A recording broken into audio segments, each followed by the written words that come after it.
Hi everyone, I am Misty. Welcome to Dinner on a Dime. I am here to film another video for you this afternoon. I am feeling bummed today, so I'm hoping this video is going to make that feeling less for me. I don't know. I thought all of my interviews went really well last week. I was kind of expecting to hear back from someone by now.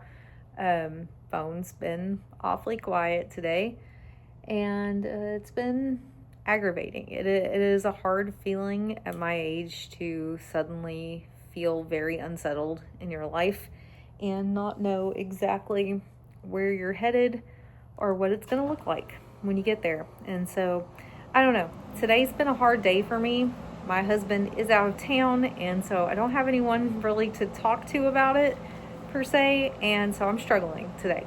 So I think it's a good time to film a video, kind of get out of my own headspace a little bit, and that beautiful disaster will still be waiting for me when this video is over. So today's video, actually the idea for this one triggered from my husband, because he will come through and see some of the videos that I'm watching on YouTube or whatever, and he'll be like, doom and gloom. He said, you really love to watch that doom and gloom stuff. And I was like, no, I really, have kind of gotten away from watching those particular videos. But it made me think about kind of what we're seeing online and how it affects us in our day-to-day life. And so a lot of people will try to prey on you. And what I mean prey on you is prey on your fear, give you a sense of urgency to do something, but in the meantime, provide you with misinformation. Okay, so this video is going to talk about 8 tips to avoid falling into fear-based food purchasing. Okay, there is a lot of that type of video circulating right now, and so I really do think we need to address this one, because it is something that can kill your budget in an instant. If you fall victim to these type of manipulation tactics, you will find that it will hurt you over time instead of doing good for you over time. So the key here, no matter what, in these tips is to stay calm. Don't panic. Stay confident in that things are going to be okay, and keep a sense of clarity. All right, let's do those things. Let's stay calm, let's stay confident, and let's keep a sense of clarity as we work through this together. So what are some of these fear tactics that you might see? Do you ever see videos that are like, buy these 10 items before they're banned? Okay, do you see that you should hoard these foods now? Buy these foods now, stock up before it's too late. Tariffs and inflation, better buy your stuff now. Shrinkflation and more, right? You gotta get on the game right now or you're really gonna miss out. Okay, do you see the videos that are like supply chain issues? Supply chain issues are coming. You better get items before you can't get them in the United States. You see it all the time. Stock up now. You see shelves will be empty soon. These are scare tactics, okay? Let's go over kind of 8 things we can do that will help us return to a sense of calm, a sense of clarity, and a sense of confidence that everything will be okay. So number 1, question their sense of urgency. Why are they rushing you? Okay, is there any proof of what they are saying in your local store? So if you are watching videos that are like 10 things you have to stock up on now, they will no longer be available in October of 2025, because there's lots of videos like that out there. Do you see any evidence of that in your store? Okay, if you go to your store and let's just say that coffee was on their list, canned tuna was on their list, and oranges were on their list. Okay, go to your store. Do you see any evidence of a dwindling supply in those items? Now, if I started to see a dwindling supply in my store, I would be more worried about it than an influencer or a video blogger telling me these are the things you need to buy. Okay, most of those lists that you see online it's a voiceover. It's all AI generated, and it's all done to provide tone and inflection to make you feel a sense of urgency. Okay? Are there any current news articles about these issues in your area? So if they're saying that this is such a problem that it's going to cause this food to become completely unavailable, I should be able to go Google that, and I should be able to find articles all over the place that are talking about it. If I can't, then they are creating a sense of urgency that does not exist. How long has this person been talking about this? Okay? If I can go back and your videos every week, all you do is post videos about the things that are going to no longer be in supply, and I can go back several months, and guess what? I haven't had a single issue with a single product that you're telling me I need to buy now. Your channel's crap, and I'm not going to watch it anymore because you are creating misinformation. You are spreading lies about what people need to purchase, which then sparks panic, it sparks fear, it gets people to hoard items that they don't need. Do they create any other content that's usable in your life? Or is it that they create content based solely on the fear tactic that they're using? Okay? Remember that food shortage crises are often caused by people panicking, okay? We create the food shortage when we panic and we go to the store and we panic buy. Look for actual facts and news instead of videos that tell you you need to go out and stock up today. Okay? Number 2, watch for affiliate links. Okay? If they are telling you what to stock up on or what items you need to panic buy, and then they are providing you links to go purchase those items, guess what? They're getting a kickback off of those affiliate links. And you best believe that's where they're making money. They're making money off of views because these videos get pushed. I'm telling you, these videos get thousands and thousands and thousands of views. Okay? Lots of people seeing them. Then they go to the affiliate link to purchase whatever it is, like Keystone Meats or, water filtration systems or whatever it is that they are pushing down your throat in that video. Gotta have it now. Gotta buy it now. You're not going to be able to get it later. Okay? They link you to items that fall outside of their video. Okay? So they may have spoke all about like the top 10 foods you should stock up on now that are no longer going to be available, and then you get to their links and they've got links for portable radios, they've got links for emergency kits, they've got links for this, links for that. They are making money. That is what they are here to do. Okay? Remember, their job is not to help you as a consumer. Their job is to make money. Okay? Let's remember that first and foremost. They are there to make money. They are not there to protect your interest as a consumer. Okay? Number 3, ignoring verbiage that sensationalizes purchasing items. You've got to learn that if they are using verbiage that sensationalizes purchasing, you're going to have to let that go in one ear and out the other and find something else to watch. Okay? If they are telling you everyone is buying this now, it is made up. Okay? It is made up. If they are telling you, oh, you're not going to be able to find this because the government is hoarding it all for themselves, guarantee you, made up. Okay? Again, go to the store, look for evidence of this. Can you find any evidence of this in your local store? They misuse information in order to create drama. Okay? So they may hear about it hasn't rained a lot in Costa Rica. Okay? I'm just using that as an example. And then all of a sudden you start to see videos about how you're not going to be able to get coffee. By next month, you're not going to be able to get your coffee because they are having climate issues in this area and it's not producing as much coffee beans and yada, yada, yada. And guess what? I go to the store next month and guess what's still going to be there? Coffee.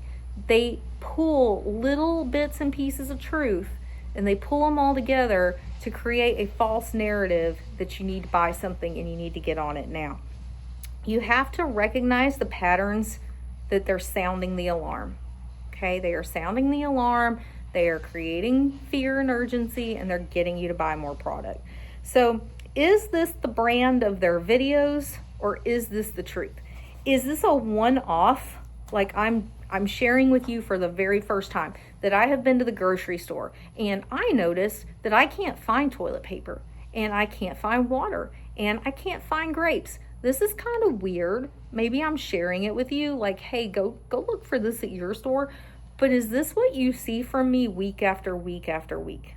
Is it this week I'm sounding the alarm? I can't find these items in my store. And then you come see me next week and I'm like, guys, I went back to the store and you're never going to believe it. But guess what? They don't have these items either. And it just gets worse and worse and worse every week. Okay, again, go look at your store. Go see if there's any proof of that. Number 4, buy what you need, not what an influencer tells you that you need. Okay, would I buy this if I hadn't watched the video? If I hadn't watched a video on you storing your fruits and vegetables in cute little containers all in your refrigerator, would I have done that? Probably not, right? If I hadn't watched your video on pantry organization, would I choose to take everything out of a container that it came in and put it all in new containers and have to label those containers? Probably not. So keep in mind that what you watch is going to influence your spending habits. Don't let trends rewrite your shopping habits or what it is that you buy for your pantry, okay? If you are constantly watching long-term prep, your focus, your internal focus is going to shift to long-term prep. And the next thing you know, you're going to find that you have neglected other areas of your life because you are solely focused on this one thing. Okay, fear-based purchases cost you more money and they create more waste. Now, what do I mean by that? Okay, food-based purchasing costs more. Like, I'm going to use the Keystone meats as an example. Okay, I see it in a YouTube video. They've created a sense of urgency. Oh boy, you better have some canned protein on your shelves. You're going to need it. Here's my affiliate link. Go buy it now. We have free shipping, right? So you go on and you buy it. And you pay a premium for that. You are paying a premium for that canned product, okay? Now it sits on your shelf, and it sits there, and it sits there, and it sits there, and it sits there, and it sits there, and you don't use it because that's not something that you normally use, and you bought it as a what-if item, and the next thing you find is the what-ifs are gone, and you didn't use it, right? And so if you just toss it or you donate it, you've wasted your money, okay? So remember, stick to your budget. Try to reduce any emotional spending or reactionary spending, okay? If I am reacting to a video and therefore I am making a purchase, I need to learn to cue into that, and I need to learn to rethink those purchases before I move in or move on with them. Sorry, not move in with them. Number 5, avoid the trap to hoard, okay? So remember, we want to rotate through our stock. We are going to accumulate some, but we don't want to accumulate more than we will ever use. We want to stock what we need. If you are hoarding things that you are never going to use, you have fallen victim to the mentality of watching these types of videos, buying in to what you need to do, and you've done it, but now you've got this hoard that you're not doing anything with. That's not a healthy way of doing this. Okay, hoarding can cause unnecessary food shortages, strain on the market, because you might be one of these people that will go into a store and just buy it all. You'll just clear the shelf. Therefore, now other people can't buy something, and you've just bought a bunch of stuff that you're never going to use. Okay, so be watching for that. Be looking for that inside of yourself. Am I rotating through what I am buying, or am I hoarding what I am buying? Okay, remember, supply chains are pretty resilient. Okay, it takes a lot to really destroy or disturb a supply chain market. But panic buying and hoarding are the quickest way to create an issue for your local stores, okay? Because it is going to take them some time to recover from an event like that. Number 6, again, this we've touched on it a little bit, but recognize manipulation tactics. So what are some of these tactics? Using your anxiety, okay, your fear, for clicks. That's what they're doing. They are luring you in and they're getting the click. They're getting you to sit there and watch their video, which then equals more views and more sales. More views of the videos, more sales on affiliate links. Okay.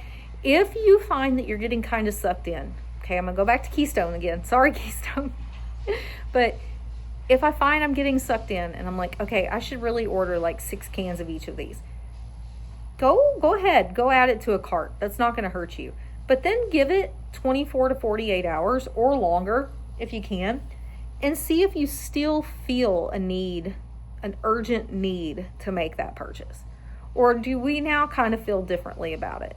Like, I felt like I really needed it 4 days ago, but now that I'm looking at it, it's pretty expensive and the shipping's pretty high. I think I can get away without that.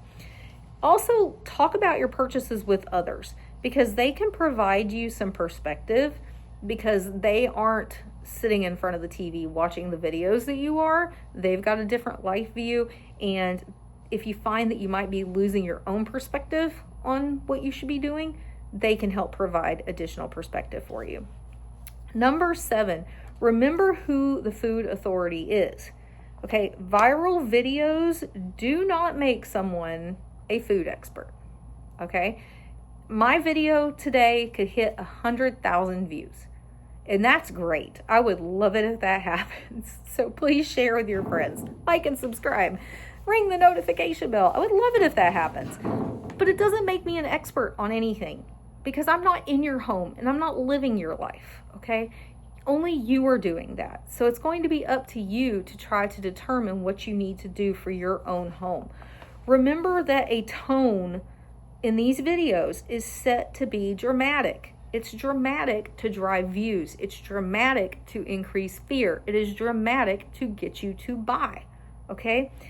Fear-based patterns in programming are clickbait. That is all they are. They are trying to get you to click. They are trying to get views and sales.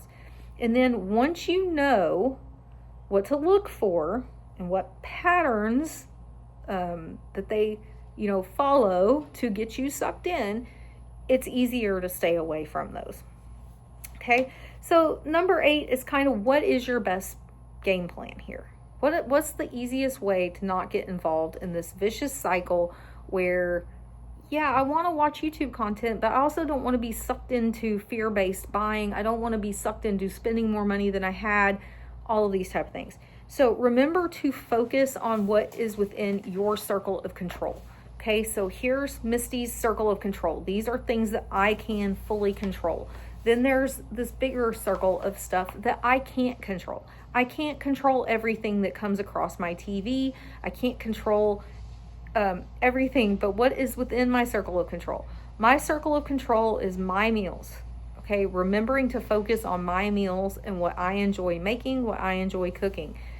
Focusing on my choices. Okay, it is my choice whether I'm going to get sucked into those videos or not. It is my choice whether I am going to watch fear-based program or if I'm going to do knowledge-based program. Okay, so am I going to watch the video on 15 foods that I should hoard right now before the government takes it all? Or am I going to watch a video on 8 tips on how to save money at the grocery store? It is your choice what you're going to spend your time on and what messaging you want to receive from those videos. Focus on your budget. Okay, you already know your budget. You've set your budget. You should know what your budget is. Does your budget allow you to make those additional purchases online from affiliate links? My budget's not built for that. So that makes it a lot easier for me to focus on, okay, I might watch the doom and gloom video. I'm going to watch it with a grain of salt. I'm going to kind of watch it and laugh at it a little bit, chuckle here or there and be like, that's ridiculous and here's why. But I'm also going to remember this is how much I have to spend. And if I fall prey to this fear-based, programming that they're doing, then either I've lost that part of my budget or I have to find it somewhere else. And this could cause me to overspend. And then remember, your life is not based on a viral fear viral fear narrative, right? Your life is based in reality. Okay. Not all of these video programs are based in reality. And what I mean by that is, sure, the fridge looks pretty with all the different containers full of fresh fruit and vegetables. Is that necessary? No. Do they probably do that all the time? Or is that what they do for their YouTube channel? Okay. Pantry organization, same thing. Do I have to have all these fancy containers and labels for my pantry? Absolutely not. Do they keep up with that in their own home? Probably not. Do they keep up with it on the one closet that they record for you for YouTube? Maybe. Okay. I actually saw a new video today that had me chuckling, because the lady was talking about how she has started seeing all these videos that when the influencer opens their fridge, they've got like twinkle fairy lights and they've got pictures of their kids in there and all this stuff. And she's like, it's a refrigerator. It's not supposed to have fairy lights and pictures of grandma in it. It's a refrigerator. So I liked that one. That one made me chuckle because it made me think of this exact thing. And that's not so much fear-mongering type of videos, but it's this is what you need to be happy and successful, and this is what you need to be organized in your home. And it's just not the case. So don't spend tons of money, time, and effort on things that you can't afford, first of all, and second of all, you don't need. Okay? You don't need that to be happy, successful, on track in your home. Okay? So anyways, I hope you enjoyed this video. I enjoyed making it, again, because I do think it is so easy, especially in 2025, to kind of fall victim to just times are hard. Everything's hard. I think I need to do these things to get ahead because everything I'm watching tells me I need to do these things to get ahead. But you absolutely don't need to do those things to get ahead. So it's time to, be smarter, work smarter, okay? And we will get ahead even in 2025. All right, guys, I will see you in the next video. Have a good afternoon. Bye.